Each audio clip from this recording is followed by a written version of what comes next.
So everyone's awake now, correct? That fixed it. Okay. I think we'll call that fixed then. It's 9:30 and Madam Chairwoman, we are recording and streaming live on YouTube, so I believe we can begin our Community Advisory Committee meeting. Wonderful. Thank you and good morning. Welcome to this virtual MetroPlan Orlando CAC meeting. I'd like to call this meeting to order. My name is Sarah Albadri and I'll be chairing the meeting today. We also have a team of folks, as you've seen, working to ensure this meeting runs smoothly. Today's meeting was advertised on MetroPlan Orlando's website and social media, as well as targeted emails. Florida Sunshine Law typically requires a quorum to be physically present in a room for a government meeting. However, Governor DeSantis has suspended this requirement in an executive order, allowing government boards to conduct business through virtual meetings. This order has been extended through October. Now it's time for the Pledge of Allegiance. Today, I'll ask our Vice Chair, Mr. Jeffrey Campbell, to lead us in the pledge. Thank you. Everyone, please remain on mute. Pledge allegiance to the flag of the United States of America and to the republic for which it stands, one nation under God, indivisible, with liberty and justice for all. Thank you, Mr. Campbell. At today's meeting, we'll keep microphones muted unless you're recognized to speak, and we'll use the raise hand feature to participate in discussion. There are 2 public comment points in this meeting. Members of the public who wish to speak will use the raise hands feature found in the participants tab. If you are attending by phone, you can hit *9 to raise your hand and request to be recognized. When you're called, your microphone will be temporarily unmuted by staff and will ask you to state your name and contact information for the record. We also accepted comments by email and phone message before the meeting. The guidelines for public comments are on MetroPlan Orlando's website at metroplanorlando.org/virtual meetings. Public comments received before the meeting will be read by the staff at the conclusion of the meeting. We want this and all future online meetings to be accessible to all. Participants may join by computer, tablet, or phone. If you need accommodations to participate in the future, please contact MetroPlan Orlando. Before I move on, I'd like to recognize the service of one of our former but most committed advisory board members, Mr. Tony Tizio.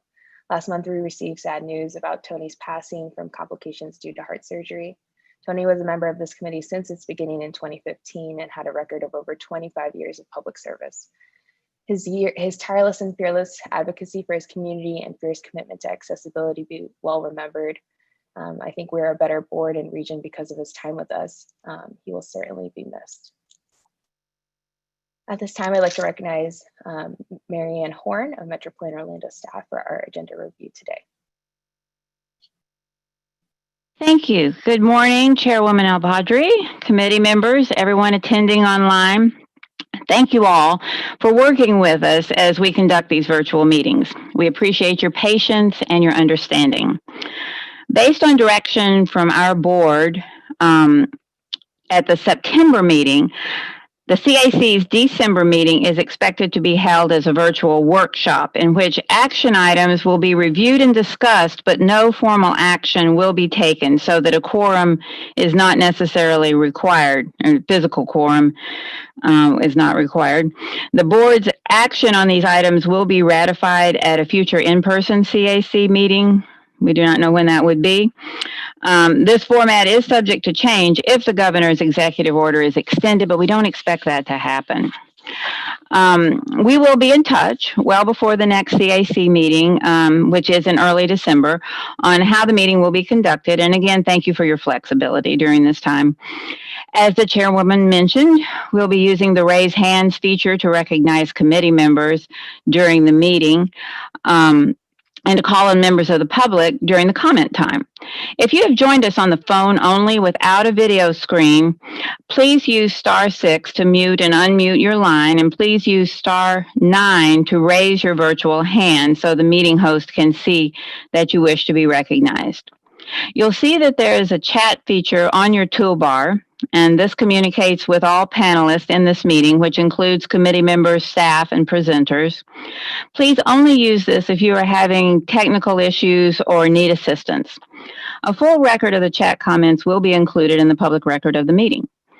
Finally, I have the pleasure of introducing two new members of the CAC today, Ms. Cynthia Henry and Ms. Patricia Rump. They are joining us for the first time today as appointees from Orange County government.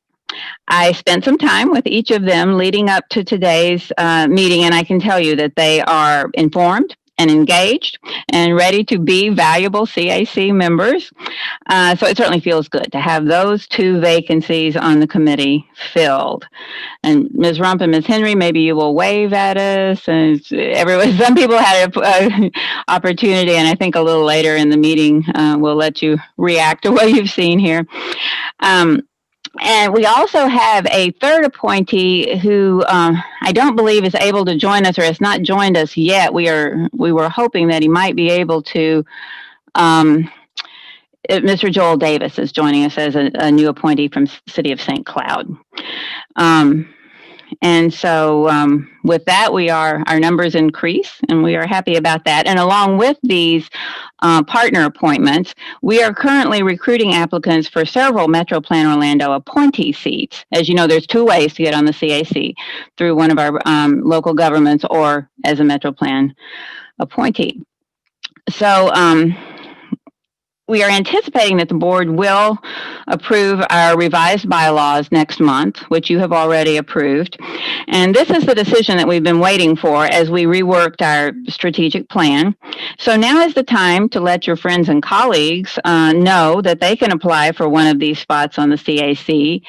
And also, if you wish to talk to me about your status as a member, now is the time. We'll if those of you who are non-voting members, if you wish to change to voting or vice versa, you can put that request in to me, and we'll consider all these things the first of the year whenever we are able to move forward with these. We have already received several applications and some inquiries, and we remain open for more. So I hope I can give you a more definitive update soon. So, Madam Chairwoman, that completes my announcements this morning. There is only one small item to note on the agenda, and that is under general information. We had said that we would have for you the FDOT quarterly variance report. It is not available. It will be available for us at our December 2nd meeting. Other than that, the agenda is unchanged. So we will take attendance at this point. I'll ask Ms. Kathy Goldfarb to call the roll so we can confirm our quorum for this meeting.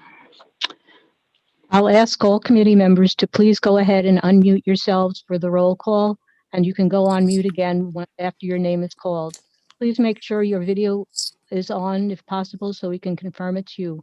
You'll find the unmute and video buttons on the bottom left side of your toolbar on the bottom of your screen.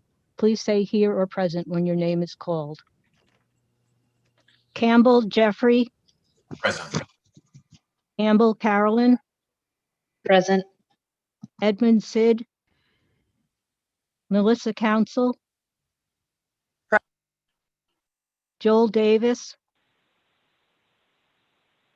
Bill Dellinger. Greg Eisenberg. Present. Sarah El Badri. Present. Russ Hauk. Russ Hauk. Douglas Henley. Present. Cynthia Henry. Present. TJ Legacy Cole. Brady Lassard. Hector Lizaswain. Present. Gigi Moorman. Present. Teresa Mott. Present. RJ Mueller. Present. Thomas O'Hanlon. Present. Brinley Peters. Present. Jeff Pigram. Present. Patricia Rump. I'm here. Marissa Salas. Here. Asmore Shaw. Present. Dan Stevens. Present. Adam Valencic. Theo Webster. Present. Benice White. Present. Good morning. Good morning. Scott Zubarek. I'm here. Good morning to all. We have a quorum. Excuse me, good morning. This is Vicky White from DLT. I'm having some problems, so I hope you can hear me. We can hear you, Vicky. Yes, we can Okay. hear you. All right, thank you. I'm here. Thank you very much. You're welcome. Awesome. So with that, we will now hear public comments on today's action items. Do we have any people who want to speak on any action items? If so, please use the raise hands function found at the bottom of your screen or by pressing *9 on your phone keypad. When we call your name, the host will unmute your microphone. You will see a pop-up button that says the host wants to unmute you. Please accept that prompt. We will ask you to provide your name and address for the record. Please hold your comments to 2 minutes or less. Are there any comments at this time? Marianne, are you seeing any? I do not see any, Madam Chairwoman. And were there any written comments submitted before the meeting? We did not receive any written comments this month. Okay, so seeing no raised hands, we're going to move forward with our action items. We have 3 quick action items today. The first is going to be the approval of our minutes from our August 26th meeting, which are in tab 1 of your agenda packets. Hopefully you all have had some time to review. Do I have a motion to approve the minutes? If you are making a motion, please don't forget to raise your hand, unmute yourself, and state your name when called. I'm sorry, who's the motion maker? Casmore Shaw. Thank you, sir. Do I have a second? Dr. Stevens, I'll second that. Thank you, Dr. Stevens. Thank you, Mr. Shaw. We have a first and a second. We're going to move on to discussion. So in our meeting minutes under member comments, there were 2 member comments, one by Mr. O'Hanlon, in which I believe FDOT sent out an email reply to that. There were also comments made by Mr. Jeff Pigram requesting information about the rail corridor or the envelope as part of I-4. I think we have some FDOT, but we have an FDOT representative on the line. I don't believe we've seen a comment in reply to Mr. Pigram's request for information, No. but I do want to recognize that. Good morning. There's right now that's being evaluated with the I-4 BTU, and we don't have any response at this time. But as soon as we do, we will get it to you. Thank you. If we can get that, I'm not sure how we're going to, as stated by Marianne earlier, we're not sure how we're going to run our next meeting, but if there's any way we can get it in written communication via email, that would be wonderful. Yes, I can do that. Thank you so much. You're welcome. Awesome. Is there any other additional discussion on this item? Madam Chairwoman, I see Mr. Pigram's hand raised.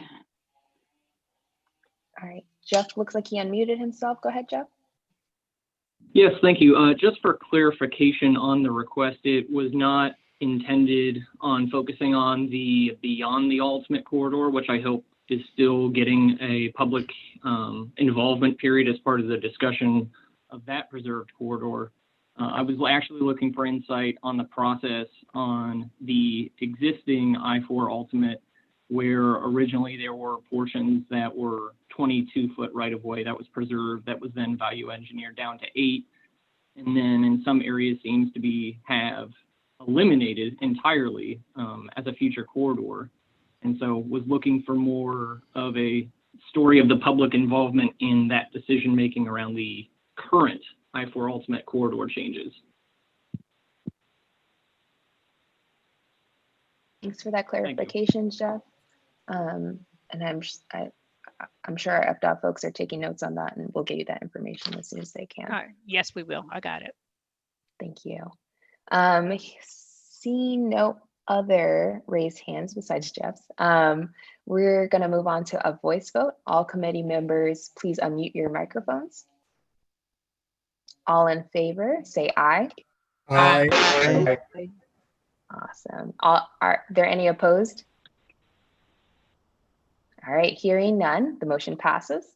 We're going to move on to our next action item, which is approval of the FDOT amendment to fiscal year 2020-2021 through 2024-2025 TIP, which is going to be found in tab 2 of your agendas. Mr. Keith Caskey from MetroPlan Orlando will present the information. We're going to hold questions until after this action item is presented. Mr. Caskey, go ahead. Hey, good morning. This amendment includes 5 projects. 2 of those are in Seminole County. One of these replaces state funds with local funds for the design of a resurfacing project on State Road 436 in Altamont Springs. And then the other replaces federal SU funds with local funds for the design of the Longwood South pedestrian corridor. And then there are 3 new railroad crossing safety projects that are being added in South Orange County. And you all have the information in your agenda packets. So unless there's any questions, we're asking for your approval of the amendment. Okay. Thank you, Mr. Caskey. Do I have a motion to approve the TIP amendment? So moved. Teresa Jeffrey. Mata, make a motion to approve the amendment as presented. Awesome. I think I heard Mr. Jeffrey Campbell with the first and Ms. Teresa Mott with the second. Thank you for those motions. We're going to move. Is there any discussion on this item? Jeff, your hand still looks like it's raised, but I'm not sure if that's from the previous item. Yeah, actually, I forgot to put it down, but I am putting it back up now. All right, sounds good. Go ahead. I was wondering, with the impact to the state sales tax revenue, I guess I'm surprised to see projects being added in this fiscal year. And I was wondering, Keith, if you could provide some insight on what we're going to see in terms of changes to the plan based on the impact to the state sales tax revenue due to the pandemic, and if there's going to be significant changes in fiscal year that we're going to be reviewing anytime soon. As far as the current fiscal year, I'm not sure of specific changes, but there will, there have been pretty significant reductions in FDOT's work plan, obviously due to reductions in gas tax revenues and so on. I'm sure we can get more detailed information from FDOT, but I know there, we've seen that there will be less funding available for new projects. But as far as specifically which projects are being reduced at this point, I don't have that information. We'd have to get that to you later on.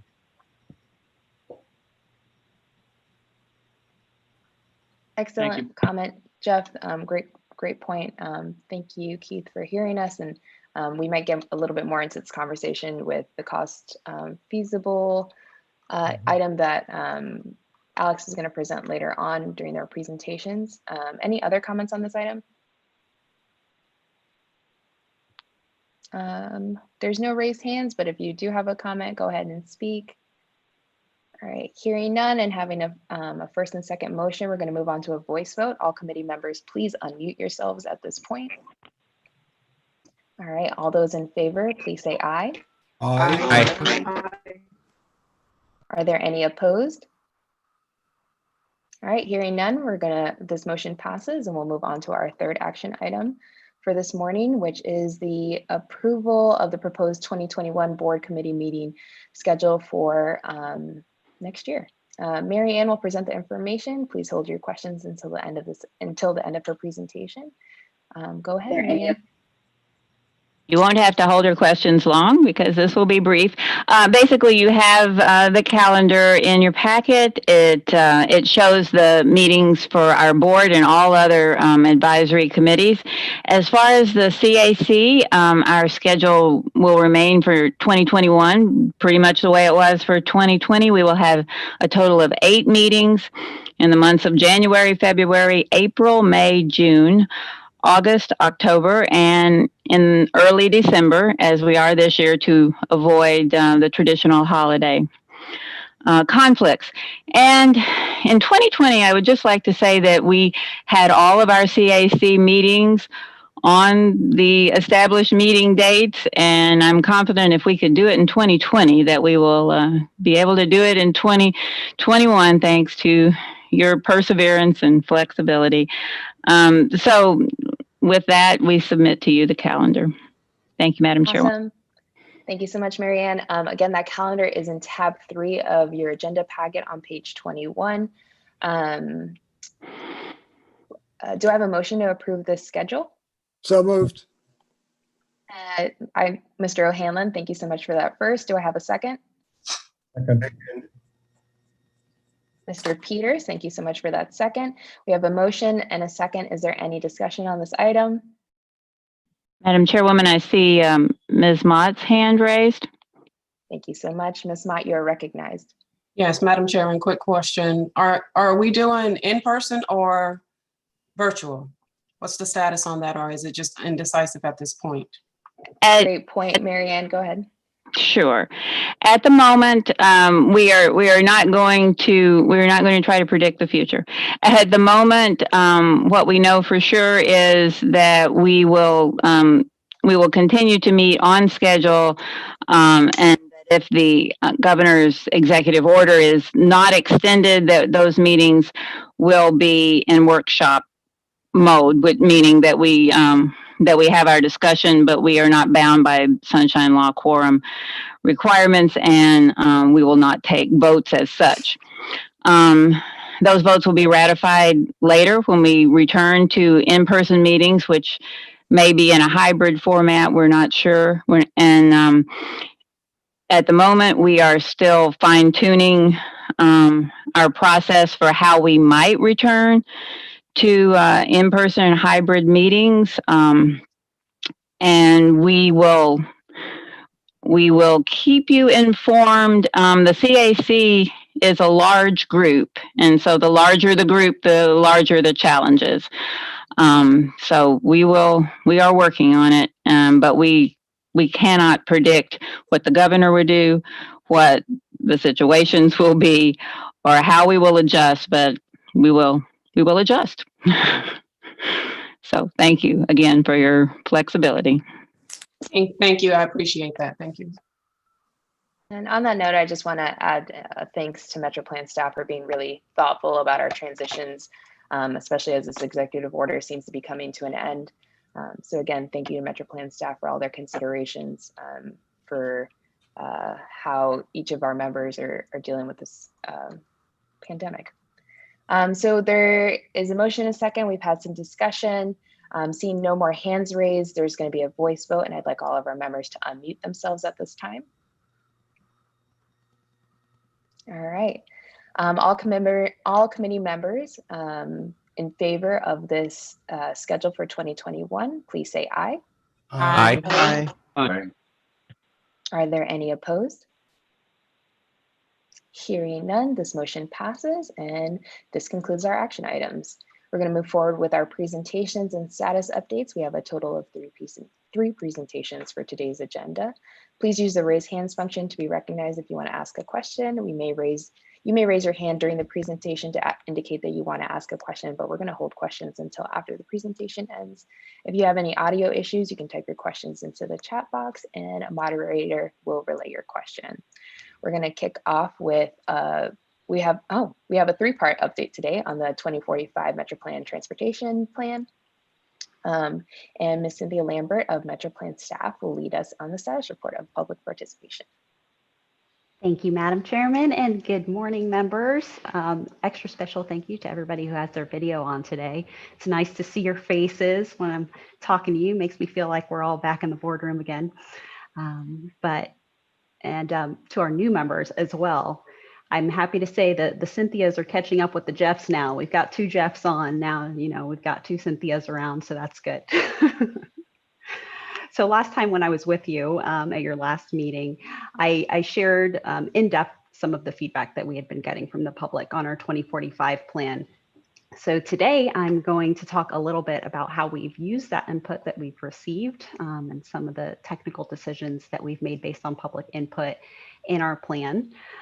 So next slide, please. So just to remind you a little bit about our timeline. So we have been working on creating our 2045 plan for a while now. We started our public participation process last year around this time. And so we've had the chance to get a good year's worth of public outreach under our belt for this 2045 plan. So as you can see with this timeline, we're nearing the end here. Right now, we are in our public comment period on our draft plan. So we're finally ready to share that draft 2045 plan with you. So that is what you're going to be hearing about today. As Sarah brought out, we do have a 3-part presentation today. So I'll be talking about the public participation portion. Alex is going to give you some highlights of the cost feasible plan and kind of walk you through what's in that document. And then Laura is going to talk about our congestion management process. And this is the process that we're going to use to keep track of our region's progress as we actually start implementing the 2045 plan. So right now we're taking public comment. I'll talk a little bit more about that later in my presentation. And then on December 9th, the MetroPlan Orlando board will have the 2045 plan as an action item on their agenda. So they will be voting on the plan on December 9th. And that will help us to meet our federal deadline that has been set for us and make sure to keep us on track. Next slide, please. So just to share some key outreach results with you, and these are stats from November of last year through September of this year. Education is a really important part of our public participation process. A lot of people don't really know how transportation planning works, or kind of all the complexities involved in bringing a transportation project to life. So we always want to look to try and provide that information to members of the public so they can know how they can have a voice in the planning process. And so we track what we call significant interactions throughout our public participation process. And these are opportunities, kind of what I call teachable moments with Central Floridians. So we either had a conversation with them at an event, or they attended one of our online virtual webinars, or watched a video, or gave us some kind of feedback through a survey or a poll or other means.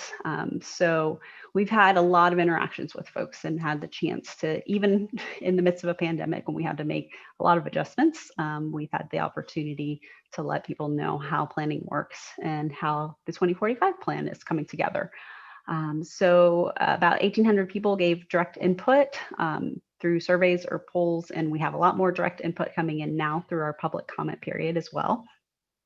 One of our focus areas, and our board's focus areas, to reach out to youth, right? The future generations. These are the people who are actually going to be kind of taking over the world when the 2045 plan comes to life. So we had the opportunity to talk to nearly 1,000 youths, reach them with educational materials about the 2045 plan. So we are excited about that. And of course, we continue to use any digital means that are available to us, particularly social media channels, to continue to expand the reach of our message.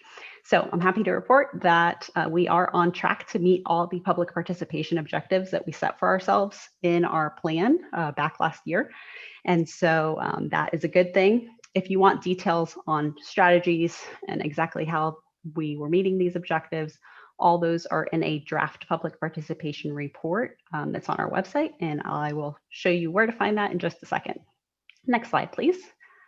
To give you a little bit of a reminder and to share with our new members too some of the common themes that we've been hearing from public input throughout our participation process. We have 5 goals that we set for our 2045 plan. And when we ask folks to rank these goals in order of importance to them, they have a really hard time doing it. And that's because they feel that all of these goals are equally important. And you've heard us talk a lot about our 5 goal areas. So what we take away from that is that we need to focus on all those goal areas. One is not more important to the public than all the others. We did see a little bit of a change, as I talked about in my last presentation to you. The goals changed, the top goal changed when we looked at pre-pandemic versus post-pandemic participation. So prior to the pandemic, we were seeing access and connectivity as that top goal. After the pandemic, we're seeing investment in economy and that health and environment. also as kind of the top two, which makes a lot of sense considering the economic state of things right now and the very acute awareness of public health. When we ask the public kind of what are the top changes that you want to see to the transportation system, the things that will improve the transportation system the most, we heard a very strong top three. So strong support for transit, both more frequent transit that goes to more places, and also better first and last mile connections to the transit systems. So folks want to be able to get to either from their house to the transit system or from the transit system to their final destination more easily. So we heard that loud and clear. And the other thing that rose to the top as well was that folks want to see technology used to improve congestion on the system, particularly the use of smart signals. And technology, as you know, is going to play a big role in our 2045 plan. Next slide, please. So how did we use that feedback? Well, I can tell you that I've been working at MetroPlan Orlando for quite some time, and we have some of you that have been around almost as long as I have here. So this is my third long-range plan with MetroPlan Orlando. And I can tell you we've always sought public input and taken public input into account.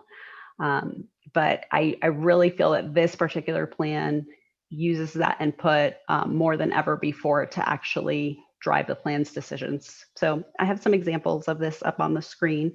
But before I go through those, I wanted to thank you all for the process that you have played.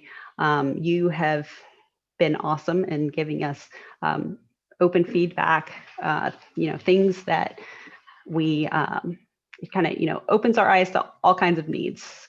We know that, planners, they have certain training and they know kind of best practice from the industry wise how to make the transportation system better, but it's always good to hear from you, our citizens, on what is it that you want? What do you hear, when you're talking to your friends and colleagues out there? So we wanted to thank you for being so engaged throughout our process. We've really enjoyed you. But some of the ways that we have taken that public input into account, the first one, weighting of performance measures. When we came into this process, we originally intended to score projects in the long range plan, but we intended to actually apply some weighted measures to those goal areas. So once we heard from the public that they thought everything was equally important across the board, then we decided not to move forward with that weighting. So all the performance measures are equally measured because they're all important. Secondly, funding allocations. We increased the amount of money set aside to fund projects that support the public's desired changes to the transportation system. And this includes some premium transit, technology investments, complete streets. So you're going to be hearing a little bit more about some of those funding programs from Alex in the next presentation. Third example, scenario planning. This is the first time we've used scenario planning in our long range process. And this is where we looked at those alternative futures. And if you remember, we kind of embarked on that process just as the pandemic was coming along. And at first we had all these wonderfully positive and rosy high growth scenarios like, yes, population growth, visitor growth, that's all going to continue at a crazy pace as it has. But we heard from you all, wait a minute, maybe we should take a step back and look at some of these lower growth scenarios where maybe we are going to be, experiencing disruptions like we have this year, some very significant disruptions to our economy and to our transportation system. So we brought in a new scenario that called disruption dilemmas that looks at those different disruptions. And also we did adjust some technical methodology along the way as well. For example, one way that we evaluated our bicycle needs was to use a bicycle level of traffic stress index. And we heard from our working group members that they thought we should also take a look at some traffic volumes to incorporate into that index as well. So we took a look at that and made some adjustments at the way we were doing things. So those are just some examples. It's not a comprehensive list, but I hope you'll see that the technical process really has been driven by public input for this 2045 plan. Next. So where can you find all the stuff? Well, this is the URL. Please share with your friends, metroplanorlando.org/2045 draft plan. This is where you're going to find everything related to our draft 2045 plan. So you'll find the PDF of the actual cost feasible document. I'll tell you, it's a very large document because those project lists are very long. You'll also find information on how to comment. You'll find we've excerpted, is that a word? I don't know. We've provided excerpts of the project lists.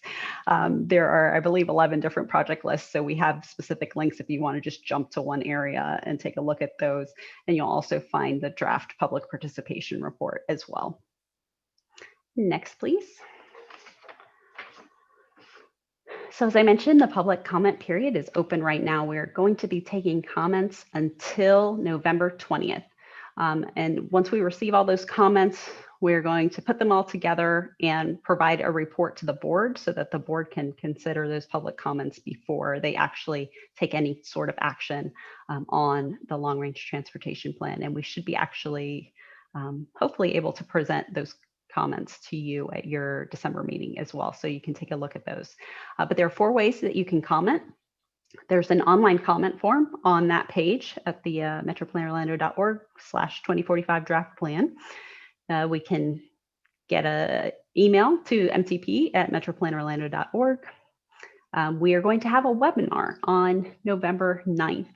And that's what the bottom graphic here is. It's called 2045 Plan, the reveal. So, we've been asking for input all along, and now it's time to reveal our draft plan. So we're going to be doing that on Monday, November 9th, starting at 5:30. And you can, the Zoom registration is open for that right now. So you can go and register for that. And again, please share that link with your friends. We would appreciate that. And the other way that we can receive public comments as well, we've set up a public comment line at the number you see on your screen so that folks can call and just leave a message that we can then summarize or transcribe to include in the public record as well. So next slide, please, Kathy. With that, I will take any questions that you may have.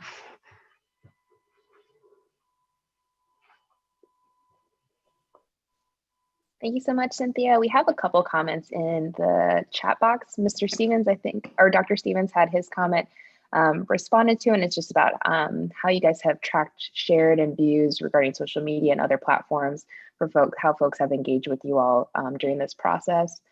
So I don't know if you want to address that any more than Mary Ann has. I'm just looking over the chat comments right now. Let's see, do we track shares and views? Yeah, so Dan, if you take a read through our public participation report, we get really into the details of what we track, how we track it. But yes, we do track some of those, as you call them, the passive views, just so that we have a good handle on kind of the size of the crowd that we can reach. So whether folks decide to engage is kind of a different matter, but first of all, having that wide reach is important as well. I knew that it was important. I just didn't want to lose that, for those people that don't actually directly participate, but they're nonetheless interested, but they might feel intimidated, in a room full of experts. They might not want to raise their hand or something. I just want to make sure you guys are tracking it, which apparently you are. So good job. We are. Thank you. Appreciate that. And then I saw that Gigi asked if there is a one-page flyer that you can share with your network. We will absolutely get something out to you. We are putting a social media kit together now that we were going to send to our partners. So we will share that with you as well. Thank you. Great. Thank you. Thank you all for those comments. I see Teresa Mott's hand is raised. Ms. Mott, is that from a previous item, or do you have any comments on the public participation? No, Madam Chairman, that was still left up from before. My apology. No worries. Thanks, Ms. Mott. Mr. O'Hanlon, you're recognized. Thank you. I don't know where this goes in all of our discussions today. but I believe somewhere in our communications with the publics, in the widest reaching public display we can possibly do, we need to talk about funding. Because at the present moment, you're looking at next year, Tesla by itself is going to do 1 to 2 million electric cars. By 2022, you add General Motors and everybody else, you're looking at maybe 2 to 4 million electric cars. By the year after, potentially a third to half the cars will be electric. Our funding is going away more rapidly than anyone is planning. And I think the public somewhere along the line needs to start understanding this. We can't keep that information to ourselves. Yeah, that's a great point, Tom. And funding and projects, those are kind of the two major topics for that November 9th webinar that I talked about. So we will be getting into funding a bit. So we'll definitely cover the basics, and we're going to cover some of the funding sources. Actually, Alex is going to get much more in depth with you in this next presentation on the types of funds that are actually going into the 2045 plan. But I totally agree that this is a really important topic for the public, because folks don't realize really that the gas tax is the primary funding source for transportation. And as you mentioned, electric vehicles, they don't pay that gas tax at all. So we're going to have to, the way transportation is funded is going to have to change across the nation. So that is definitely a message that we want to be getting out there. Thank you, Tom, for that comment. Ms. Webster, I see your hand is raised. You're recognized. Yeah, just in conjunction with that, I also noticed similar things around transit. Funding is drastically affecting our ability to keep up and improve our transit systems. So I'll just throw that in there too. Yes, absolutely. I don't see any additional hands raised, and I think this is a really good segue into Alex's presentation. Cynthia, thank you so much for this part one of 3 parts. So we're going to move on into the preview of the cost feasible plan by Mr. Alex Traeger. Alex, you can take it away whenever you get on. Great. Thank you. Good morning, everyone. You're probably tired of hearing from me, those who have kind of been with us month to month. This is, I believe my 90th presentation this year, so all from the comfort of my home. So I don't know how to talk at a podium anymore, but either way, today is about cost feasible plan. It's about really putting it all together. You know, Cynthia talked a lot about public participation, how that's been a part of the process. And I'm going to talk about, you know, more of the technical side, but also talk, you know, about how that, as Cynthia mentioned, some of that feedback loop played into the development of the cost feasible plan. We go to the next slide, please. And you've seen this slide before, but it's just an important reminder that, again, agency coordination and public participation has been, you know, key, and those feedback loops have, you know, been part of every aspect of, you know, of the plan development, from visioning early on in the process to refining and improving our technical methodologies for needs assessment, also about funding and through scenario planning process. But we're at a point now, right between steps 4 and 5, where we have a plan, and we're seeking public input, agency feedback on that. We can go to the next slide, please. So again, planning approach, it's important for me to mention this again. Previous plans that we have prepared, long range plans, that is, you know, focus primarily on volume to capacity ratios. What that really is looking at how many cars fit on a road, you know, at a given time, typically during those peak periods. And that was really the method, you know, for the long range planning process. We would identify, you know, hate to say it, you know, just widening projects. And then we would, you know, talk about how we were going to address everything else. But, you know, we had an end in mind early on in the scoping process, that we were going to do things differently. And we committed to follow through with that, even, you know, during these pandemic times. So, you know, this plan, you know, is different. We use different tools, different data sources, different methods. And, you know, as you can see within the project lists, it's yielded different projects, which I believe will yield improved outcomes for our community. If you chase widening and solving for congestion, you're just going to, get more of that. That's kind of a biological question. We can go to the next slide, please, which really talks about plan development. So we've talked a lot about methodologies of needs assessment. We've lots of discussion on visioning, but this is where it all comes together. And I can really summarize it here in these 5 steps. We talked kind of ad nauseum, as it relates to the different methods for each mode that we have, given the complexity of the transportation system. So we've identified those needs, unique and specific to the scenarios. We also developed costs for those. So based on the need, we identified, a possible solution and developed a long-range estimate, for that cost.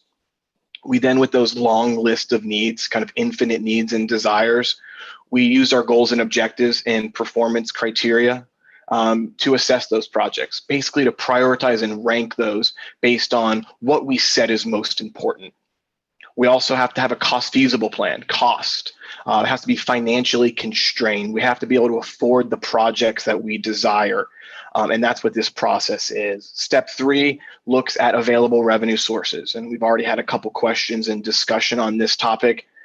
Current forecasts, pull from really gas tax, fuel sources, excise taxes, and in local government instances, mostly fuel, but there's some possibility for other types of revenue generation.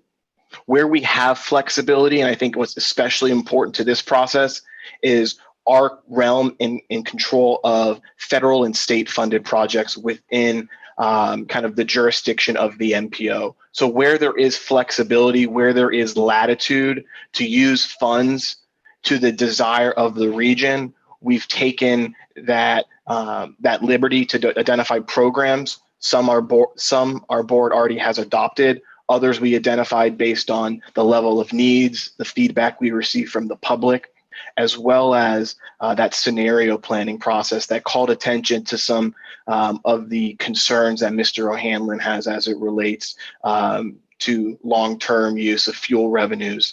But before I move on, I do want to note that MetroPlan Orlando did conduct a alternative source study years back, probably about 5-6 years ago. Eric Hill managed that project where we explored the full spectrum of transportation funding sources, from fuel tax to sales tax to some really aggressive, progressive cordon pricing to a vehicle miles travel consumption model. So we've explored that, but I think Mr. O'Hanlon, you are right. And as you will see within the cost feasible plan, we also identified strategies in this plan, acknowledging that we can't solve our way through it with concrete and steel. We need to institutionalize, plan. We need to think more strategically, more creatively, but also pragmatically about our future.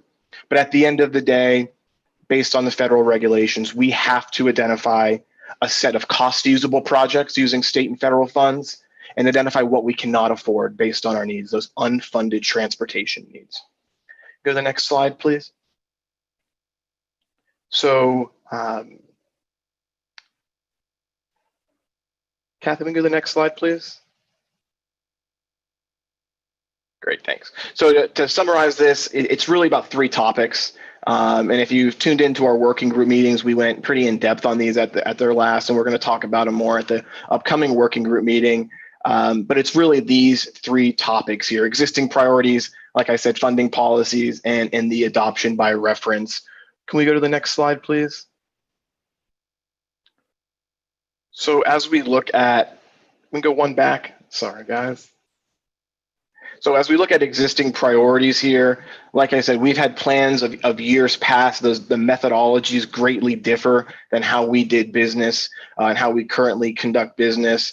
But we didn't want to let those projects, those needs, those desires go. So we included those needs, those past needs and priorities as part of our long list in our needs assessment. But as it relates to following through with existing priorities, we're really just kind of the legacy or grandfather projects in our cost feasible plan are going to be project priorities that have a project development and environmental phase, or kind of a subsequent phase post PD&E to be funded in the in the cost feasible plan. And you will see those projects on the cost feasible list really at the very front. And I'll talk about, how we look at the budget allocation here in a second, but that's as it relates to kind of what stays and what became kind of free game for reassessment, reprioritization. We go to the next slide, which is funding policies. And like I said, this is another key topic. How do we spend our federal and state funds? And like I said before, where we have the flexibility, we're going to leverage our board's existing DDR, district dedicated revenue funds, as well as those TMA funds. Those are the federal funds that we control as an MPO within an urbanized area. But we also identified new programs, like I said, based on the needs assessment, scenario planning, and feedback we received from the public. This includes 10% of our DDR funds for use for off-state highway widening projects. That was what we saw in the data. Was there's a lot of need for local capacity, those bottlenecks on the local system, flow up onto the state highway system. So we need to be mindful of that, and there is flexibility to provide that opportunity to our local partners, where that solution is appropriate. We're also, based on our board's policy, using 30% of our district dedicated revenue funds for premium transit in the later years of the plan. So 26 through 35, we've identified premium transit operational funding. We also, based on our bicycle pedestrian needs assessment, we identified a lot of sidewalk gaps and then a subset of critical sidewalk gaps. Those are traditionally hard to fund. So what we've done as part of this plan is we've set aside $1 million a year to target those critical sidewalk gaps. And what we're going to be doing post-plan is working with our technical advisory committee to develop what we call bundle packages, because a lot of these sidewalk gaps are 50 feet there, 100 feet here, 1,000 feet there. We have to bundle them up so they can be, let into a construction project and advertised, to actually be procured. Something I think also that is new, and I think I'm proud of as part of this plan, is that we've identified $250,000 a year for demonstration projects for autonomous, connected, electric, and shared mobility. So this is kind of following through with our connected and autonomous vehicle readiness study and ITS master plan that spoke to a need to explore these topics in more detail, in real practice, kind of getting beyond the conceptual, and see how we can make Central Florida kind of that testing ground, for high technology. So that's kind of a little bit on funding. And like I said, that's detailed in the cost feasible plan documentation. We can go to the next slide, which is that last key topic. And it's just an acknowledgement that some projects in the 2045 plan are adopted by reference, projects as well as policies and performance targets. And those include our federal highway performance measures 1 through 4. The SIS is the Strategic Intermodal System. That is a state designated network of the state's most critical facilities for the movement of people and goods. That's managed out of Tallahassee, out of the central office, systems planning office. They're updating currently their 2045 master plan, or rather their 2045 cost feasible plan. So we're leaning on an older plan, but as soon as we get that updated plan from them, we'll be coming back to you and we'll be modifying our plan accordingly. Similarly, toll projects managed and operated by the Florida's Turnpike Enterprise as well as the Central Florida Expressway Authority are adopted by reference based on the use of those funds are discretionary, and ultimate decision making there is by the governing boards for those agencies. We also include public-private partnerships by reference. These are things like Brightline, things of that nature, to put them on the map. But I think it is important to know, we do not adopt alignments for these projects as part of the long-range planning process. They are corridors to really visualize and provide that illustrative example of where those connections may be. But it's important to note that those projects, like all other transportation projects, have to go through a detailed project development and environmental analysis to understand which route it's going to take and what are the impacts and effects of any of those alignments. So important to note there. Also, locally funded projects by our county and municipal governments are incorporated by reference, but they're also important to include because they provide, like I said earlier, that full understanding of what the transportation system will look like, will feel like, and how it may operate. Go to the next slide, please. So we have cost feasible lists. I believe Cynthia mentioned we have 11. These are based on the types of needs we have, how the funds can be spent, and the authority over those projects. So that's how these lists are structured. We have an interstate highway list, those toll-funded projects, like I said, CFX and Florida's Turnpike Enterprise. The National Highway or State Highway System list, that's really our mode neutral or our most multimodal list. So those are all of our projects on the state highway system. Doesn't matter if it's a complete streets, a widening, or some type of intersection improvement, it goes on that list and is prioritized comparatively amongst those other projects on the state highway system. The remaining categories, the off system, or rather the remaining categories, the TSM&O, Transportation Systems Management and Operations category.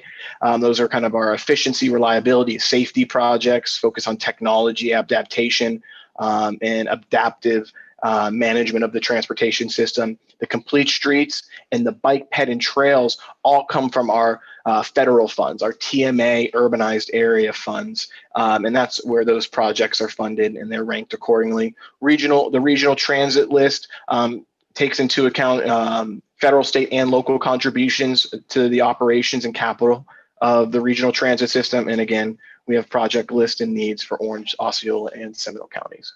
So we can go to the next slide, and I'm going to talk my very best, and I know this isn't the best visual, but what it is and what you will see for each of the 11 plus budget allocation tables. I see Tom putting on his glasses. And I really just want to walk you through this, is based on the way we prepare these tables is really to be responsive and comply with federal and state regulations as it relates to providing costs in present day, with also understanding how the budget flows by phase and also accounting for year of expenditure. So I'm really just going to explain the table. So if we go to the next slide, so we should see a red box pop up at the very top there. Great. Each table has a program description at the very top.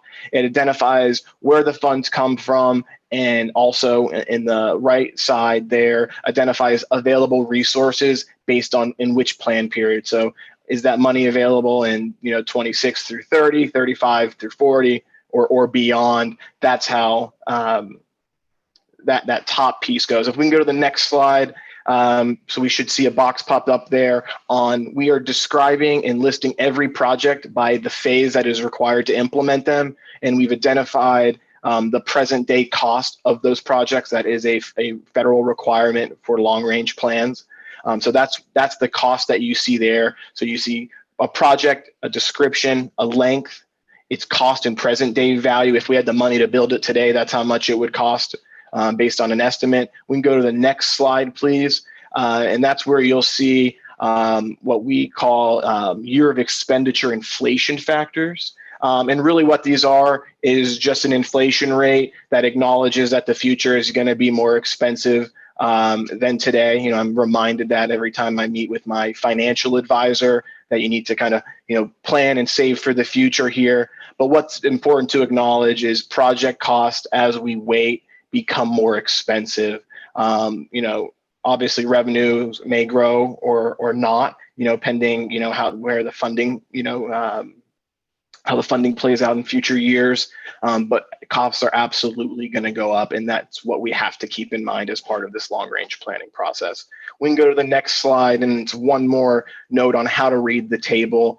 As you can see, we have kind of like a checkbook ledger here that we have to basically organize the projects based on the plan years, and you'll see. As we look at the columns, we have an existing TIP. So those are projects that are currently funded, those PD&E plus phases, and our current TIP.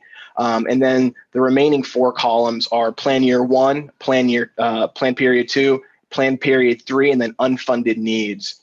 So as projects are funded and funds are available, you'll see those projects implemented from left to right, like I said, based on available resources. In this example, at the bottom of the screen, you will see that we are able to fund based on revenues in that particular year. The projects above that red boxed project, but in that particular project, we can only fund the design, the right-of-way, and the environmental work as it relates to that project. We don't have enough funds to pay for the construction and the construction engineering inspection for that project. So what we do is we roll those funds over and we fund that project in that next plan year. Obviously, it gets more expensive as we move to that next plan year, but that's based on availability of revenues and trying to maintain priorities to the maximum extent feasible. We can go to the next slide, and it's going to be my last kind of budget allocation example. I know this is, not the most exciting of topics, but it's important to note as you read those budget allocation tables, there comes to a point where, we have lots of needs and finite revenues. So there comes to a point in the project list where we don't have enough money to fund the next project, or in some cases, we don't have enough money to fund the next phase of a particular project. So what you see here in this example is on this particular project, it's a safety improvement project. We're able to fund the preliminary engineering and right-of-way, but all the remaining phases and all remaining projects after that are considered unfunded need, not cost feasible. And that boxed project there is what we call a partially funded need.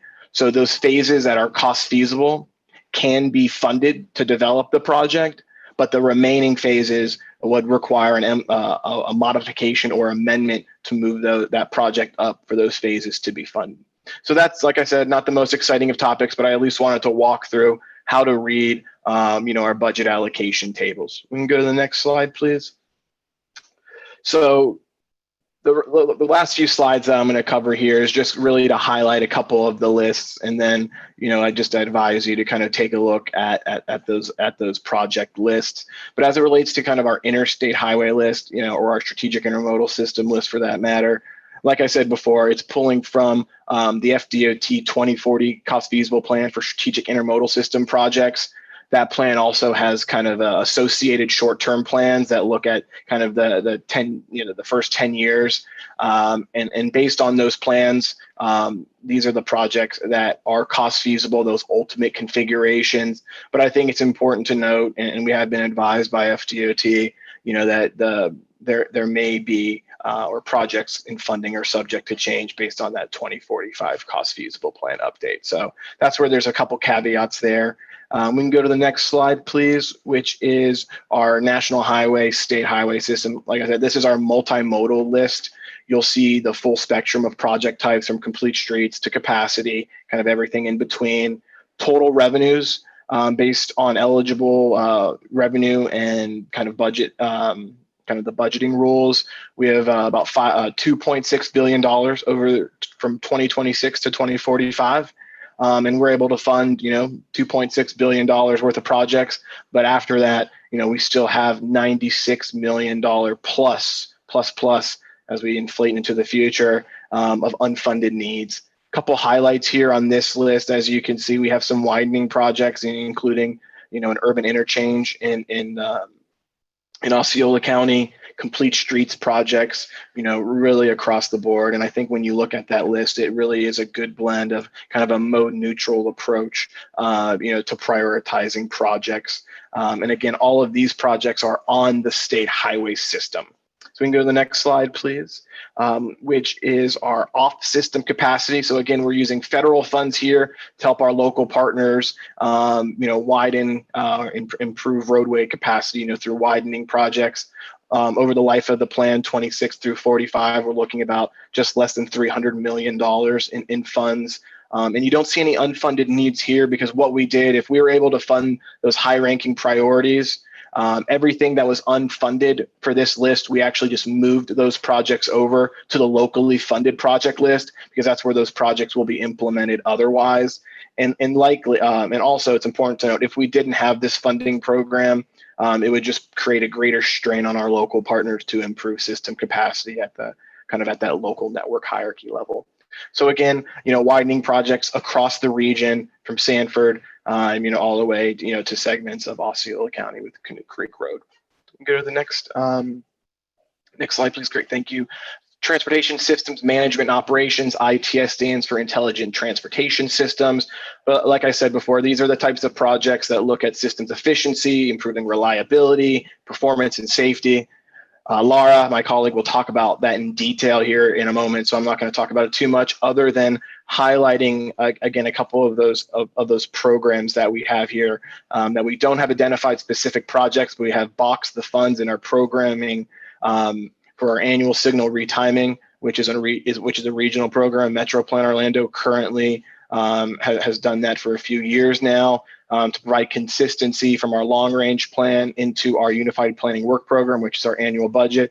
We're including that project in the plan just to make sure that there's, a clear delineation of how those funds should be flowing from federal sources into kind of local retiming. And again, just mentioning that autonomous connected electric and shared vehicle demonstration program, $250,000 a year starting in fiscal year 26. And we're going to be working directly with our transportation technical as well as our systems management operation advisory committees to follow through with those programs. We acknowledge it's hard to really pick those projects now into the future. So we're going to make that an annual call for projects, and we'll vet those projects, how they relate to our goals and objectives, but also how they relate to advancing high technology in Central Florida. So that's something I think is notable and very new to our planning process here. We can go to the next slide, please, which is Complete Streets. These are, projects where we're looking at improving multimodal safety and really flipping the hierarchy on users. This is, about moving people, less about moving cars, but acknowledging that reliability, safety, and kind of access are our key desires here. These are federal funds for off-system projects, $203 million over the lifetime of the plan. This is based on our board's policy for distributing our urbanized area funds. After we fund those first $203 million worth of needs, we still have about $150 million of unfunded, context-sensitive type improvements. As you can see, some highlights, on the screen, many more, as you look at the cost feasible list, table 12. The next slide talks about the next slide is bicycle, pedestrian, and trail. So this is our active mobility piece here. Like I said, project types, really kind of that bicycle and pedestrian infrastructure. So sidewalks, trails, shared use paths, and grade separated crossings in some instances. There's a few of those there. Again, based on the board's TMA policy, $108 million over the life of the plan, but based on our needs and desires, especially for, really growing our shared use path or trail network, you can see that we have a pretty significant unfunded need, an unfunded desire as it relates to active transportation. Something also notable as it relates to the MTP that we're doing differently that we haven't done before is, again, identifying those critical sidewalk gaps, identifying that money as an annual program to be managed, through our advisory committee process, and as well as our annual school mobility program. So that is basically a complement to FDOT's Safe Routes to School program that provides safe and comfortable crossings. That program really supplements and provides a fallback to municipalities that aren't able to make it through FDOT's Safe Routes to School program. So that's the pet bike and trails, table 13. We can go to the next slide, please, which is regional transit. So when we look at regional transit and we talked about the methodology and presentations past, it was really about identifying needs. What do we really need? What are those populations of true transit need? And what are our regional vision and desires? It's kind of a two-pronged exercise as it relates to transit. What do we need? What do we want? And these projects, are fixed route projects, which is really the traditional bus operation that you see day-to-day operated by Lynx. We have commuter rail, Sunrail, infrastructure. What does that? It's such a vague term. What we mean here are there are things that we traditionally would not identify in a plan, like an operation center or other kind of vertical infrastructure that's required to operate transit. So think stops, charging stuff, those operation center, which I'll talk about in a second. But we also identified premium and enhanced services, and we did that in coordination with Lynx as part of their transit development plan and route optimization plan, but also working with our local government partners in looking at, how can we grow the system beyond its existing level of service. Over the life of the plan, 2040, or rather 2026 through 2045, about $2.45 billion. Like I said, that is federal, state, and locally combined. But we have a lot of unfunded needs and desires as it relates to public transportation. What we can afford, and I want to be very clear on what we can afford, is, this is based on existing resources. This is based on eligible use of funds. We can afford to operate the Links service based on its existing operations today into the future. We're accounting for inflation, and inflation is going to have a significant impact on capital and labor in the future. But that's what we can operate as it relates to Links. And similarly with Sunrail, it's what's cost feasible in this plan is Sunrail service at its existing operations. But what we can afford, the new northern and southern operation bases for Links. You've probably heard me talk in presentations past about how the Links current operation center is currently over capacity today and has been for a couple of years now. So what we can't afford is the infrastructure, the capital necessary to have a northern and a southern, kind of like a Seminole and an Osceola operations base. That will allow Links to operate more efficiently, more reliably, and kind of eliminate some of those deadhead hours, some of those inefficient movements, getting a bus from John Young Parkway all the way up to Sanford, or getting a bus, like I said, from John Young Parkway all the way down to Kissimmee and St. Cloud. It is a challenge. There are inefficiencies and there are cost savings possible, through having these satellite operation centers. We can also afford parking expansion at the Meadowwoods, Tupperware, and Point Siena stations. MetroPlan Orlando is actually going to be studying that in more detail next year to start that planning process. But that's what we can afford because we have the capital funds necessary to pay for those things. And then what we call partially funded and what we have funds available for is Sunrail Phase 3. So that's basically Sunrail from the airport. And there's a lot of discussions about, that route and how to get there and implications of, Brightline if you've been following the news. But that aside, we're able to afford the capital. So we can afford to get to the airport, the coaches, the locomotives, but based on the revenue forecast, those are capital funds. And we need the associated operations and maintenance funds to operate that. So we can't deem that project cost feasible until there's that second piece, the operations piece of that project. Similarly, with the other Links service enhancements, we have some funds to kind of jumpstart the capital side, but we are lacking the operational funding necessary to provide that level of service. So it's important for us to be clear on this. We still share the same vision and desires, and I think that's why it's so important to encapsulate our vision for regional transit service as part of this plan. But it's an important acknowledgement that based on existing sources of revenue, we cannot afford that vision, period. So we can go to the next slide, please. And sorry on that one that I couldn't report better news, but I think sometimes this is good for us to put the facts out there. And finally is really the locally funded projects.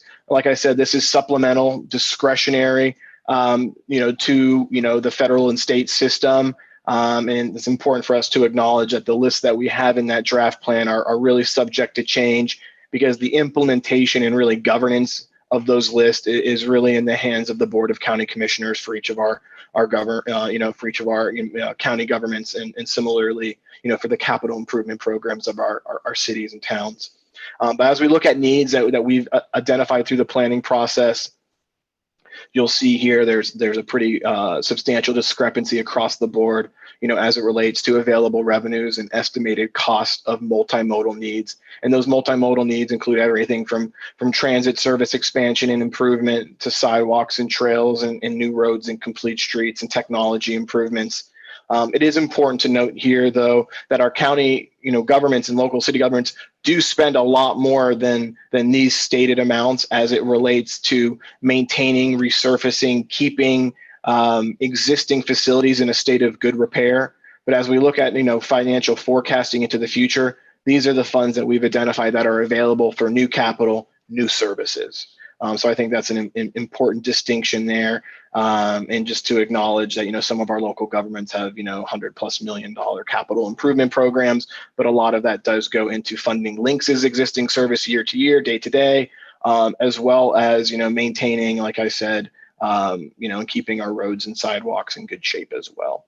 So discretionary to the planning process, but important to note, because, as we look at funding sources, and even on our existing forecast, a lot of the federal and state sources as it go into the future have plateaued, which is a good thing. To Mr. O'Hanlon's point, we're not seeing kind of all this gas tax revenue growth. There is an acknowledgement that things are beginning to flatten out. It's not perfect. We're not kind of showing the other side of the bell, but it's a beginning acknowledgement that the sources are unsustainable, at its current state. So we can go to the next slide, please, which I believe is my last slide.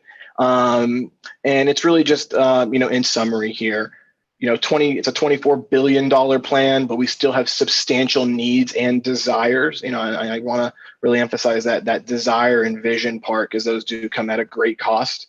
Those are included in our needs plan as part of this, but what you see cost feasible will be shown in each of those tables as part of the cost feasible plan.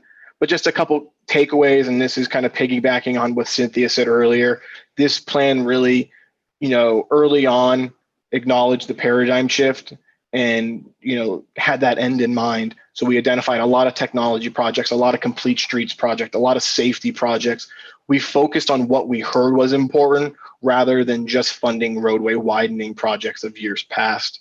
And that's really the acknowledgement that a lot of our projects that we've identified, whether the complete streets projects, the bike ped projects, the critical sidewalks projects, those would have never been funded as part of previous methodologies. But it's this plan's things other than capacity that provide great value and really will help us meet and accomplish our goals and objectives. So, with that being said, I appreciate your time.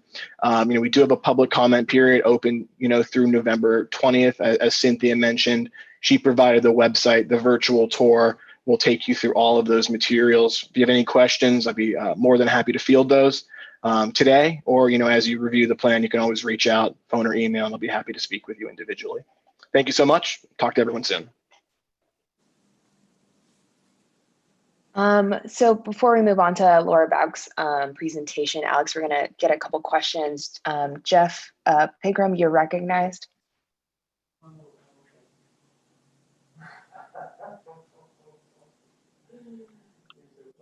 So, does somebody mind unmuting Jeff on his phone? There we go. Jeff, can you hear us? Okay. Sorry about that. Alex, phenomenal, as always, incredible information. Your team has worked very hard to get us to this point, and there's a lot of tough decisions, but so proud to be a part of this committee and see that hard work put together. Just because being an Orange County resident, I'm not as familiar with Osceola and Seminole. 3 slides ago when you were showing the available revenue, could someone provide insight on how one county has 10 times as much available revenue as another in our region? I guess I'm just curious how that happens. Is it different sales tax rates, property tax rates? How is that? Yeah, sure. So as part of, the long range planning process, and a lot of this is identified in Technical Series 5 financial resources, we work with DOT to develop those, state and federal projections.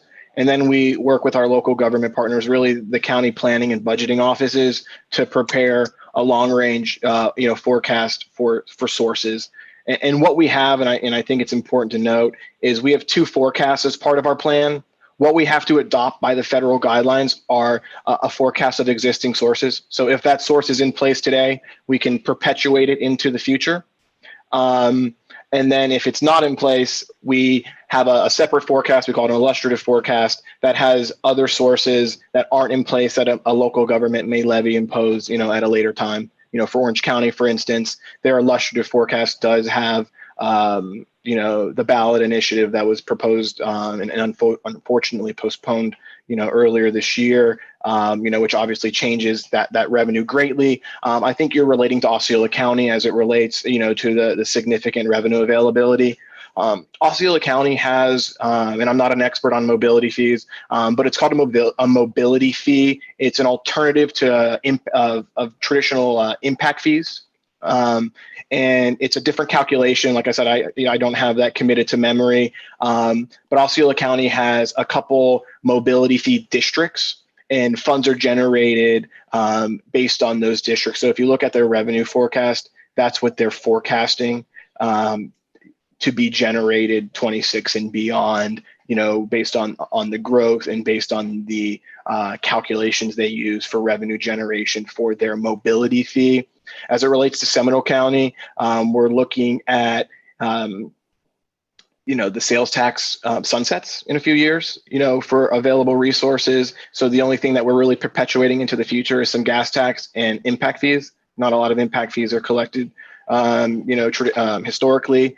And then, like I said, for Orange County, you're looking at the fuel taxes, general fund, but those typically go, like I said, to transit service and operations. And that Orange County number that you see is really just for impact fees. And that's where, when we go to that budget allocation table and you see that project description, we are really clear on saying it's X million from local government impact fee, X million from. So we really did our very best to have a one-to-one accounting of revenues and projects to really get us to a true multimodal cost usable plan. So I know that was a little long, but I think it is, there are a lot of nuances and kind of footnotes to the funding forecasts.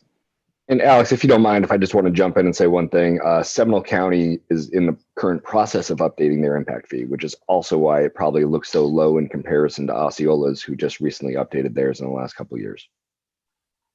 Thanks, Nick. Thank you, gentlemen. Awesome. Mr. O'Hanlon, speaking of Seminole County, you are recognized. Alex, thank you for all the hard work. And I appreciate the thought of continuing what we all envision to be transportation into the future. The future is coming so fast. I know Elon did not get a lot of publicity from his announcement of his new battery technology, but how that's going to affect things in ways that we can't even imagine. He's talking about having those batteries widely available in 2 years, but he already has cars today driving around with those batteries. What's significant about those batteries that were supposedly so far in the future is that we are now within 20% of the specific energy density by weight to have commercial aircraft all be electric powered. And I just cannot see that by the end of this decade, there are going to be flying cars and flying buses everywhere. And they're going to need places to land. Kind of like we're talking about having the little, spots for the electric cars to pull off and drop people off and pick them up. We're going to have electric flying vehicles that our new CAV system that we thought was just going to handle all the cars' interconnectivity. That's probably going to be the system that generates the signals to allow all of these flying vehicles to transgress our lower airspace without hitting each other. So I know you got $250,000 a year for new technological improvements. But these improvements are coming at us so fast, we can't even imagine what's coming. And I don't know what to do about it. Just, a little heads up, and we need to start thinking about how we're going to handle that. Yeah, I agree with you. And I think, just in short, I think that's the value of really the long range planning process is it's continuous. We're going to be updating this plan again. I hate to, talk about updating the next plan before we adopt this plan, but, this plan gets adopted every 5 years. And it's to that point is so much changes more than ever that continuous and kind of continuing planning process, takes place. We're going to do what we can in the next few years, as an organization to kind of move the bar, raise the bar. But there is an acknowledgement that, there's a lot of change coming. and we have to do our best to, be, like I said, somewhat pragmatic in that, look at kind of, what's available to us. But I think interestingly, when we adopted our last plan, the 2040 plan, Uber was, Eric Hill talks about this story. Uber wasn't really a thing, or barely a thing. It was a German word. And we look at everything else that's changed in the past 5 years. And I think that's just really the acknowledgement of that continuing its planning process, that we're always looking at the future and coming back to that question, every couple years. Yeah. And Tom, I will add that there are already discussions about that with our local government partners. It just didn't rise up for the MTP at this year. Great. Super. I'm glad to hear that. Thank you.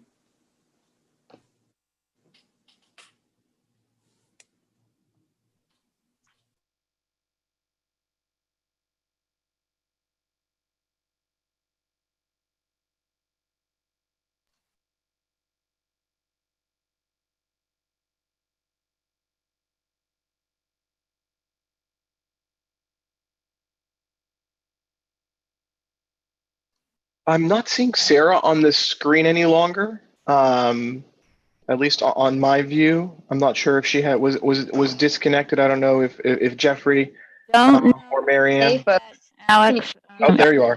There she is. I was like, you disappeared Sorry from about that, my y'all. gallery view. Okay, no worries.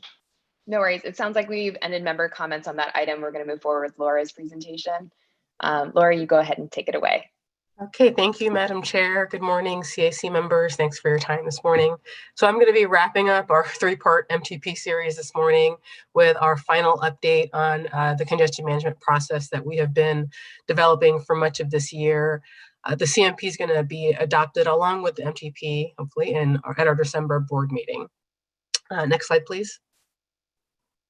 So today's presentation, I'm really going to focus on the final 4 steps in FHWA's 8-action process model that we've been using to help us develop the CMP. So this second half of the process is really where we analyze our existing system to determine where there were issues that are affecting congestion. We identified some potential strategies for mitigating these issues and came up with recommendations for strategies that should be considered for implementation to meet the congestion management goals that we have laid out that we're all sort of familiar with. Next slide, please. So speaking of those goals, today I'm briefly going to review the types of analysis that were performed for each of the goal areas and what our findings were. And then I'm going to present some strategies that we're recommending as part of the CMP update for improving both recurring and non-recurring congestion in the region. There were a whole host of performance measures that were identified that I presented on the last time that you saw me in support of this congestion management exercise. And we chose a handful to analyze to help us determine where there are existing issues that are either causes of congestion or are impacted by congestion. And so I'm going to review those briefly now. Next slide. So starting with our safety and security goal area, we know that safety continues to play a role in congestion levels throughout the region. And so we did some high level analyses, the first of which is shown here. And what we really wanted to do was get a feel for where there were issues and how they could impact non-recurring congestion and what types of roadways were experiencing these issues. So this particular graphic shows the top 25 segments for total crashes, for fatal crashes, fatal plus severe crashes, and then there are a couple of overlapping segments. You can see on the map, the top 25 fatal crash segments are in the blue.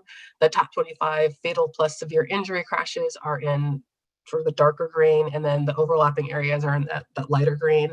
No real huge surprises here. For the most part, the roadways that are seeing sort of the top number of crashes are our limited access or high-speed roadways, some rural arterial roadways. Next slide, please. So in addition to looking at sort of total crash numbers, we also looked at crash rates and mapped out where the top 25 segments were in terms of crash rate. And again, for the blue on this map shows our top 25 segments for fatal plus severe injury crashes. And then the darker green is the top 25 segments for total crash rates. For the crash rates, we saw that the top segments were primarily actually local urban roadways, as well as our major collectors. Next slide, please. For the reliability and performance goal area, we focused on identifying the areas within the region with unreliable travel times. And so we use sort of this heat map to show that. And here the darker pink areas that we've sort of boxed out are where we're seeing the most unreliable segments. Again, no major surprises. The most unreliable areas sort of occur near our downtowns, our major entertainment districts, and our major employment areas. Next slide. Thank you. For the access and connectivity goal area, we looked at transit and auto access to key destinations and activity centers, as well as bicycle and pedestrian access to some essential services, which I'll define later. So this first graphic shows those areas that are within a 20-minute travel shed for auto or transit to some of our sort of key major destinations, and those include our major theme parks, the airports, as well as the convention center. And really the key takeaway here, it's kind of a hard graphic to decipher, but the key takeaway here is that the transit access, which are the areas that are sort of boxed out, is very limited to even our major key destinations within the region. Next slide, please. And then we also looked at the travel shed for a 30-minute auto or transit trip to a whole list of activity centers. And the list of activity centers we considered are in the bottom right of the slide. So there's sort of more coverage, particularly for the auto, just because there are more activity centers that we looked at. But the takeaway is kind of the same. You know, the access for that 30-minute travel shed on transit is very limited, particularly as compared to the auto. So we have some work to do there.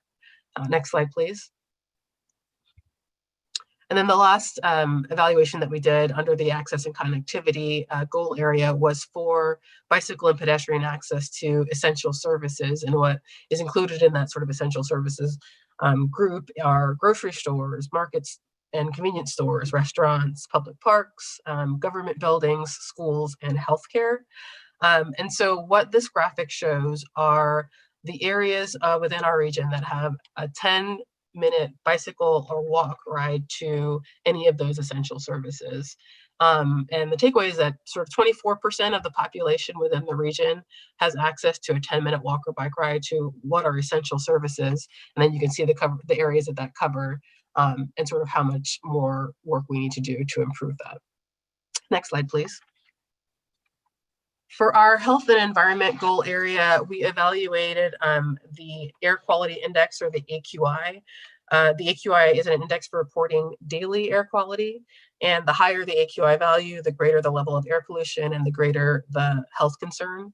So as noted in the little chart on the bottom right, an AQI under 100 denotes good to moderate air quality with little potential effect to public health, while an AQI over 300 represents hazardous air quality. As a point of reference, the AQI in the areas of California that sort of continue to be ravaged by fires I've been looking at, and the AQI is frequently over 300 in the sort of mid 300s. Florida, the state of Florida, rarely has AQI values greater than 100, and we've never officially had a value greater than 200. An AQI value of 100 generally corresponds to the National Air Quality Standard, which is the level that the US EPA has set for protecting public health. Here in our region, the AQI within the analysis period, which was from 2015 to 2019, never rose above 100, and sort of the average AQI hovered around 50. So we're in pretty good shape when it comes to air quality at the macro level anyway. Next slide, please. And then for our final goal area, which was investment in economy, we took a look at the reliability along our visitor emphasis corridors. And we defined those visitor emphasis corridors as those that have 60% or greater visitor traffic, as defined by FDOT's 2019 visitor study. Of the visitor emphasis corridors, there's sort of some scatterings of unreliable segments clustered around some of the key destinations that I pointed out earlier.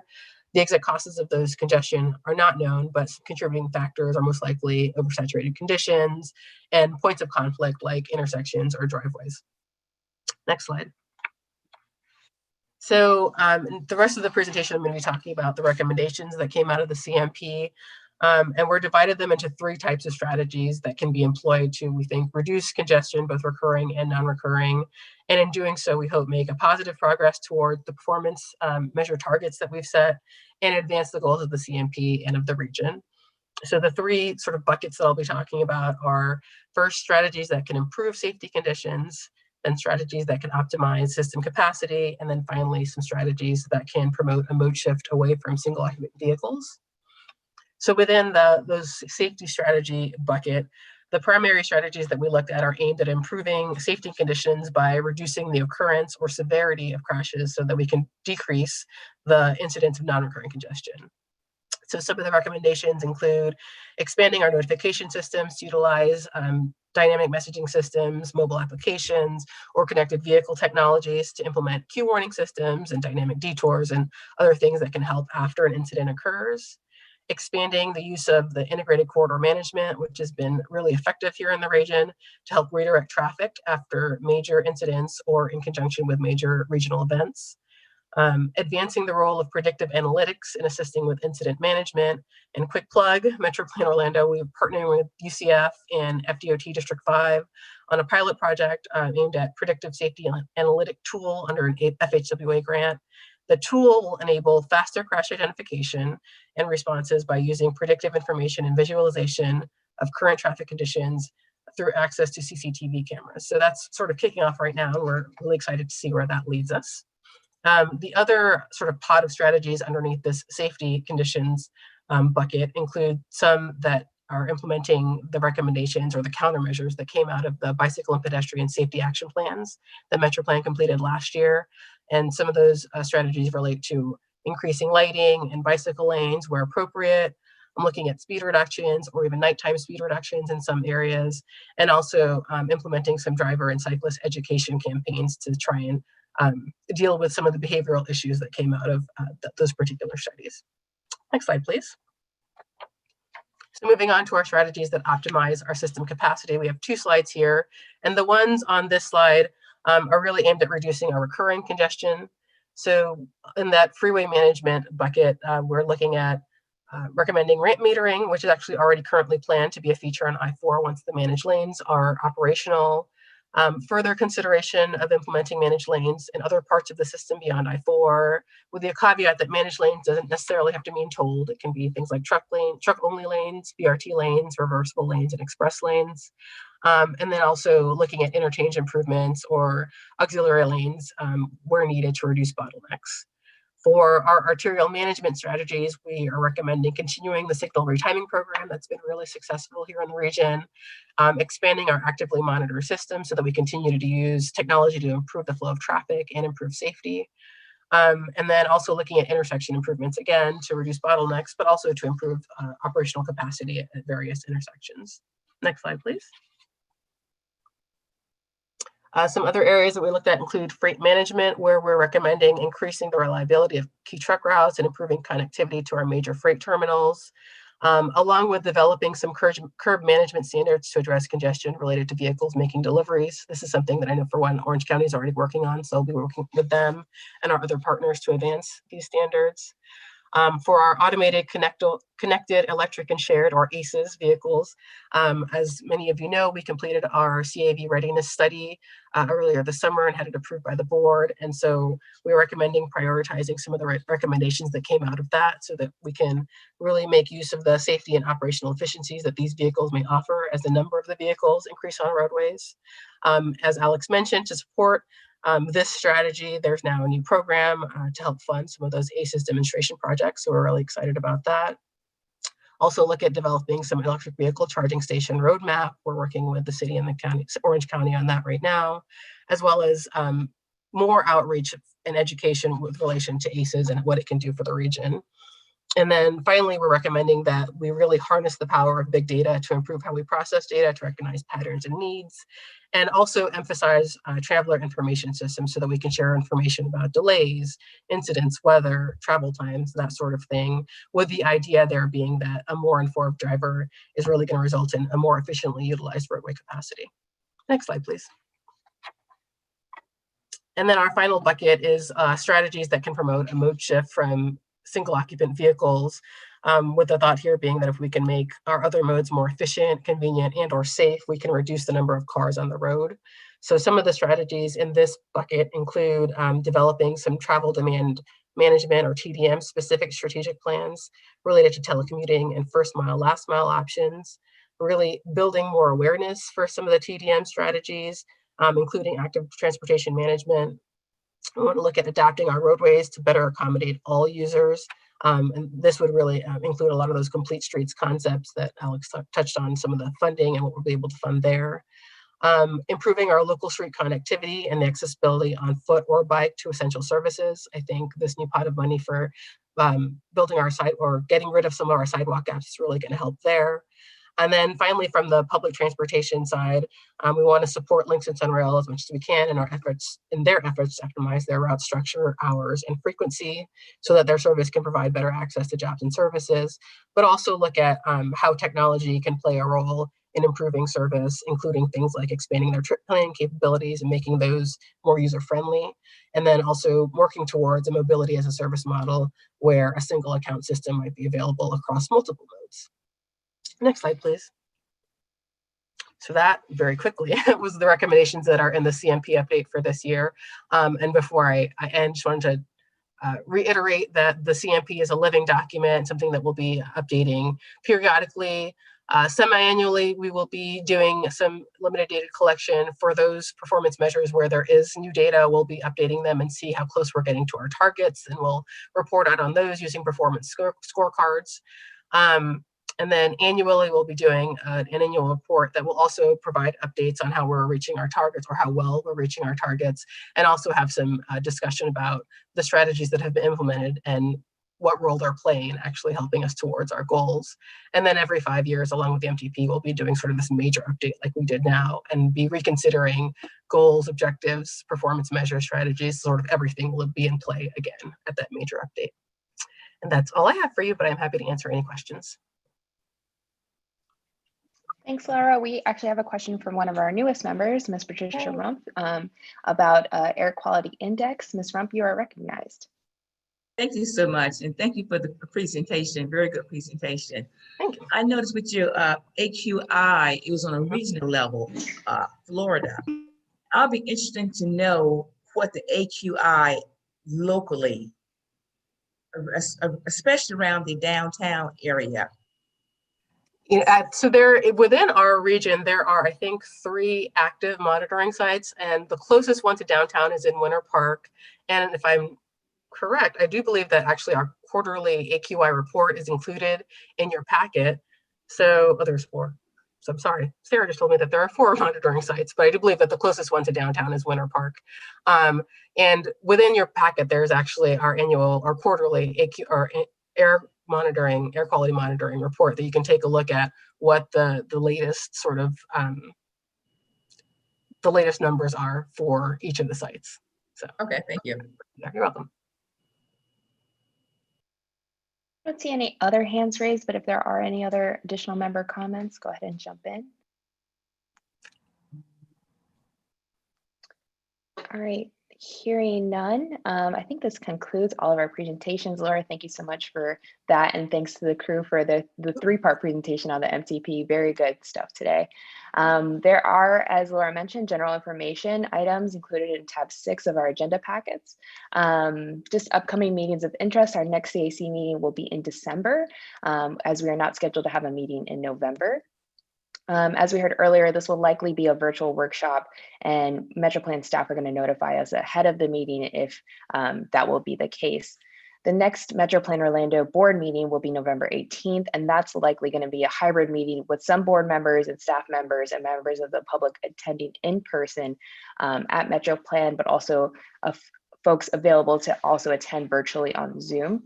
There is a 2045 MTP working group meeting that is virtual coming up on November 3rd. And then maybe Marianne can jump in afterwards and also talk about the, Marianne, can you talk about the public meeting happening on November 9th, I think, regarding the MTP? Sure. As Cynthia mentioned, we are planning our final webinar of our webinar series. I know some of you have been to our others about the plan. This one really is focused very squarely on the cost feasible plan and bringing the plan home for a vote. It's designed to show people, what they can expect to find in our plan documents, to answer questions or lay the groundwork for them to make public comments that will be entered into the record and shared with the MetroPlan Orlando board members before they vote on the plan.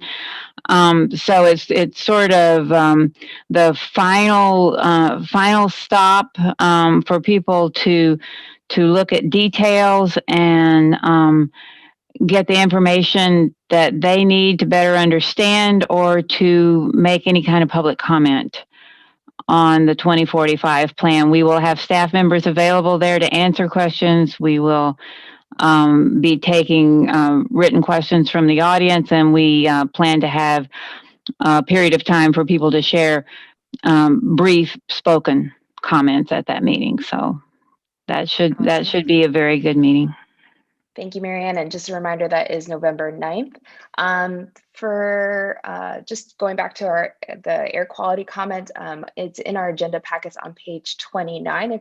And at this time, if there are committee members that want to make final comments, we're going to move into member comments. I'd like to lead off by asking our new members, Ms. Henry and Ms. Rump, to go first if they would like to speak.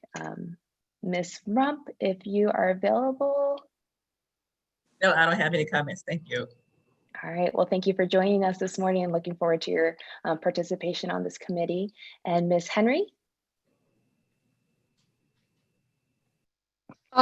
Yes, I just wanted to say that I thoroughly enjoyed the meeting. A lot of good information, a lot of good important information. I look forward to sharing this with some of my friends and business cohorts. Awesome. Well, thank you again.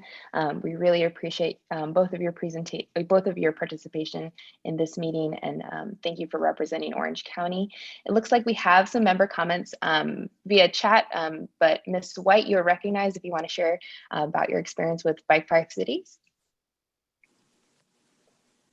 I just wanted to share that was my first year participating in the Bike 5 Cities, which started in the city of Castleberry with their beautiful complete streets, heading to, I believe, Orlando, Maitland, Eatonville, and I believe Winter Park, and back to Castleberry. So as a cyclist going through those cities, you can see where the complete streets start and where they end and where the needs are. So just sharing, if you have not done that, please join Bike Walk Central Florida next year. Awesome. Thank you so much for that update, Ms. White. I see a hand raised from Mr. O'Hanlon. Go ahead, sir. Yes, there's been numerous discussions previously about the limo system downtown being autonomous by the end of this year. I would like someone to come and make a presentation to us on where they are with that project, as I have not seen any autonomous limo buses. Thank you, Mr. O'Hanlon. It looks like Marianne is making a note on that. It's a very interesting project. I'm seeing no other hands raised. Do any other members have comment to close us out? Seeing none, we're going to move into public comment. If there are any members of the public that wish to comment, please use the raise hands feature. You'll be recognized, or hit *9 on your phone. We'll unmute your mic. After you're recognized, please state your name and address for the record, and please keep your comments to under 2 minutes. Are there any comments at this time? Okay, I'm not seeing any hands raised, but Marianne, did we have any written comments submitted? We did not have any written comments submitted. Awesome. Well, I just want to thank everyone for joining us for this Community Advisory Committee meeting this morning. I think we learned a lot today and got a lot of really great information. At this time, if there's no further business, we stand adjourned. Thank you all. Thank you. Have a great morning. Thanks. Bye-bye. Great meeting, Madam Chairwoman. Thank you. Bye, all. Thank you. Have a great Bye, day. all. Bye-bye. Have a great day. Thank you. You too. Bye-bye. Be safe this Friday. We'll try to be. Or Saturday Bye. if you're trick-or-treating. Goodbye. Bye, Ms. Campbell. Bye. Hope everybody vote. Bye, Mr. Campbell.